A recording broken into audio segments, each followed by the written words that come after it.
set my world on fire.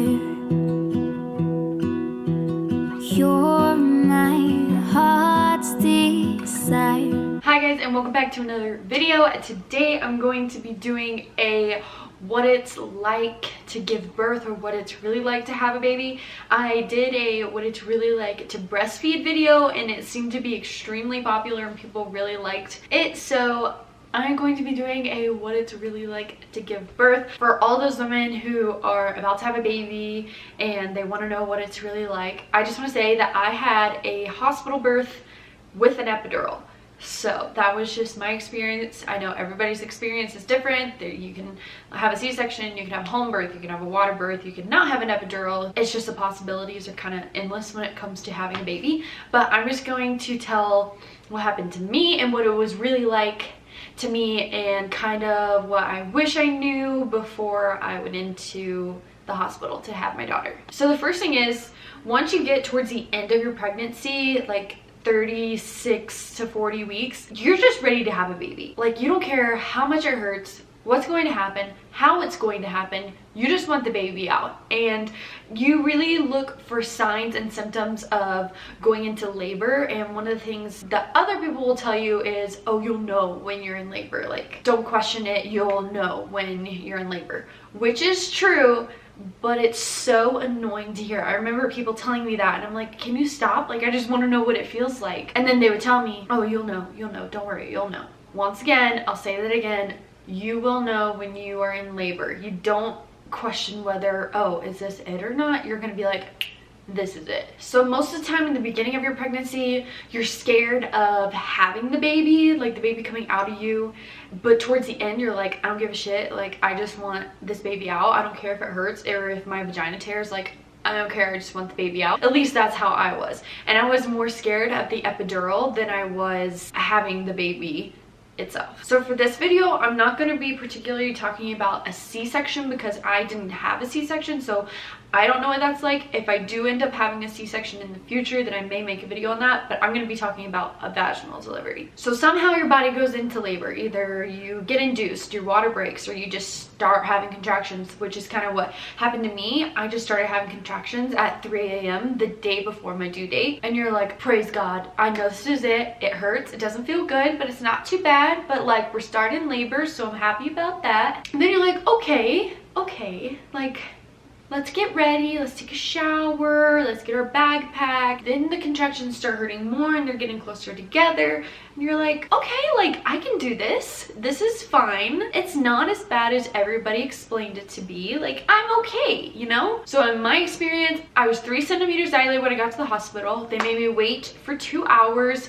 and see how I progressed. Well, they made me wait 1 hour and then checked me, and then I was still 3 centimeters. And then they waited an hour again, and I was 4 centimeters. Once I was 4 centimeters, they admitted me into the hospital. And by that point, I had been in labor from 3 a.m. to 11 a.m. I got to 4 centimeters. So I was already in labor for 8 hours at that point. Once I got into the room, I was in so much pain. The contractions feel like if you've ever had a muscle cramp and you can feel the muscle cramp coming, like in your calf or something, you can feel the muscle cramp coming, and it's getting tighter and tighter and tighter, and you're like pulling it to make sure it doesn't like get all the way tight, and then you're like crippled and it's just bad. For this one, you can't stop it. It just gets tighter and tighter and tighter and tighter and tighter, and then your whole entire stomach is just like a big old cramp, and your back hurts, and you're like arching your back, and you're like moaning, and it's really not pretty unless you have a higher pain tolerance than I do, or most people do, and it's just like a beautiful experience, you know? But it just gets tighter and tighter and tighter, and then it stays there for a little bit, and then it just like slowly releases.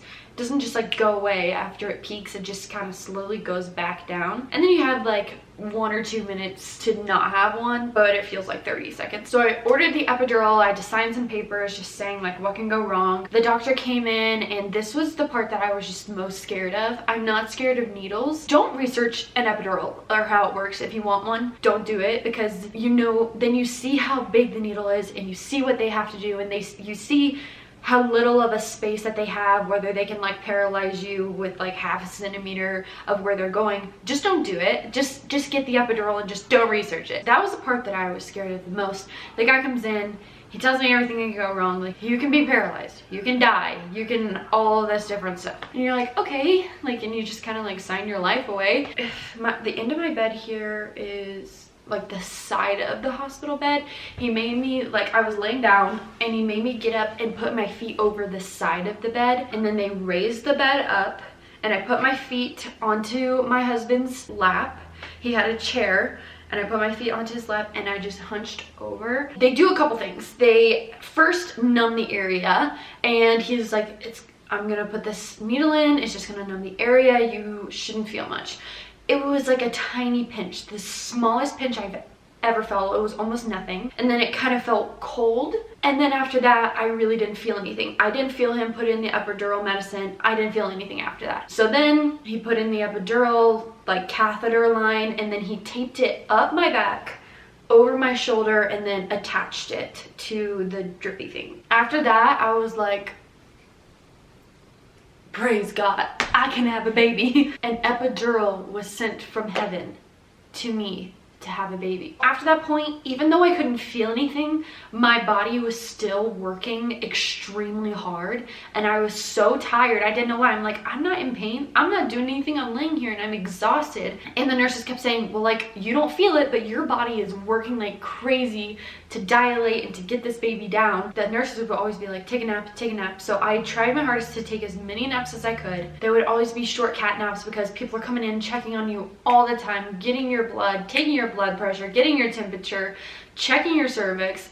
You just don't have much time to really take a nap. Every detail that happened in between this point and when I delivered, I have a birth story. If you guys want to know exactly what happened, I'll leave the link in the description to everything that happened that day. 20 hours goes by. I was in labor for 20 hours. It was finally time to push. The nurse will tell you when you feel the need to push, come get me, or like, press this button when you feel pressure down there. So they checked me and I was 8 centimeters. I never felt pressure. I never felt like the need to push. All I felt was what it was her head like bearing down on my cervix, I think. I never felt the need to push, but it was a different feeling than what I had felt before. So I was like, I think something's going on. Like, I can feel her head down there. It doesn't hurt, but I don't feel pressure. I don't feel the need to push, but I can feel something. So the nurse comes back in and she checks. She's like, oh, you're 10 centimeters. Like, that's the baby's head. I was like, okay.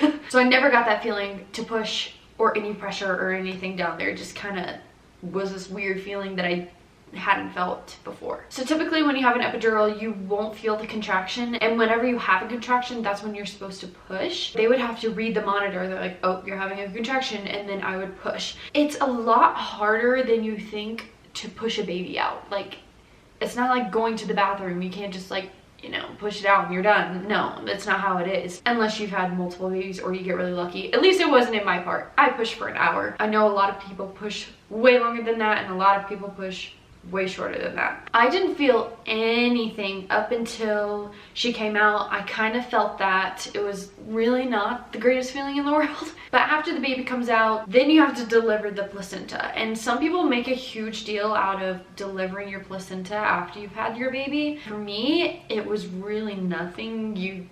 I couldn't feel it at all. It was just kind of like some pressure, and I don't know, when I say pressure, I say that lightly because I didn't really feel pressure. It was just like movement in there. I don't know. I was pretty numb. So the placenta comes out, and then the doctor starts working on getting you to stop bleeding and sewing you up if you tore, and if you tear, I bet that is the worst thing ever, because I didn't tear personally. Tearing makes me want to like die and not have any more babies when I think of like your vagina tearing. Some people tear like from the bottom of their vagina hole down to their asshole, and I'm like, how do you sit down? Like, how do you go to the bathroom? How does any of that happen? It just makes me want to like clench my knees together and just like rock back and forth. I just hate that. Ugh, the thought of that just makes me want to die. So if you do tear, they sew you back up. If you don't, then they just kind of like get you to stop bleeding and gotta move on. I don't even remember the doctor that delivered my baby. It wasn't my OB, and it was just a doctor that was on call. He was in for the delivery and then out afterward, and the entire time I was like pushing and had my eyes closed, so I don't really remember what he looks like or what his name is. So a lot of people don't talk about the moments after you give birth. All the pictures that you see online are like women holding their babies or like cuddling, and just like this perfect experience, which doesn't happen all the time. For me, I just started uncontrollably shaking, like I was having a seizure. That's how much I was shaking because of all the hormones and everything. I was also vomiting everywhere because of the trauma that my body just went through. So I didn't get to hold my baby for about 2 hours after she was born because I was like shaking like crazy. I couldn't keep fluids down. Like, it was not a good experience. That was the one thing that if I could go back and change, but I can't even change it, but if I could change it, I would change that moment, like, so I would be able to hold her right after she was born and like keep her there and cuddle her and do skin to skin, instead of everybody else holding her and me just in the bed like having a seizure. So after everything is done in the delivery room, they keep you there for about 2 hours after you have the baby, and then they try and move you up to a recovery room. If you do have an epidural, it's hard to walk. They just wheel you up there. I think they still wheel you up there even if you didn't have an epidural, because you just like can't walk because you just push something out of your vagina. So they take you up to the recovery room. They really want you to eat and stay eating. I had my baby at 12:03 a.m. so there wasn't much available, if nothing, in the cafeteria. I forget when it opened. I think it opened at 4 a.m. I wasn't hungry anyway. I was so sick. But this is when the fun starts happening. I honestly would rather have like 6 babies in a row than go through 2-month postpartum. It's just not fun. You bleed uncontrollably for a very long time. It's like those 9 months that you didn't have a period. Your period like just flows out of you from 9 months. Like, that's what it feels like. Not to mention, it doesn't smell good. It's really not a good smell. Has a little bit of an odor to it. You also still look pregnant for about, if you're lucky, for like 2 weeks, but if you're not lucky like me, like 2 months. You haven't showered and you haven't slept, and then you just like look terrible. So then you get depressed, and it's just, like I said, I would rather have 6 babies in a row than go through postpartum. A lot of people don't talk about hemorrhoids, but everybody gets hemorrhoids, so anybody says that they didn't get a hemorrhoid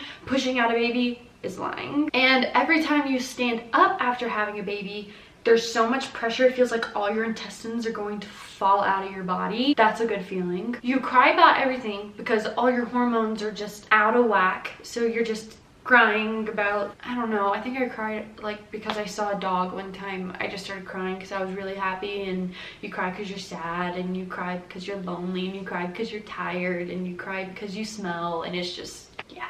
The exhaustion is so real. I don't even remember the first 2 months of Ella being here because I feel like I was in such a daze, like a walking zombie. I look back on videos of her when she was so little and we were going places. I'm like, I'm glad we have that on video because I don't remember us doing that at all. But besides all of that, you get a precious baby. After about 3 months, it gets a lot better. Once the 3-month mark hit for us, she could hold up her head and I was sleeping a lot better. It got a lot better. And now she's 7 months old tomorrow. I'm starting to have baby fever again, which is not good because I will think about what happened to me and watch videos back, and I'm like, why would I want to do that again? But your body just, it forgets. For some reason, your body is just like, oh, babies, like another one. You should have a baby. You should have 10 babies, because who cares how much it hurts or how much you cry or how much you smell and you don't get any sleep, but you have a baby. So your body's like, more babies. And that's what my body's doing right now. And I really am trying to stop it. So yeah, I hope you guys enjoyed this video. I hope it helped you out a little bit or prepared you a little bit more for what is about to happen down there. I hope it didn't scare anybody, because I definitely will be having more kids, even though you have to go through that whole process. It's just the process of having a baby. You do recover, your vagina goes back to normal, you eventually catch up on sleep, your baby's cute. It gets better, and I will have more kids after this. So I hope you guys enjoyed this video. Make sure to give it a like and subscribe before you leave, and we will see you in our next video. Bye guys.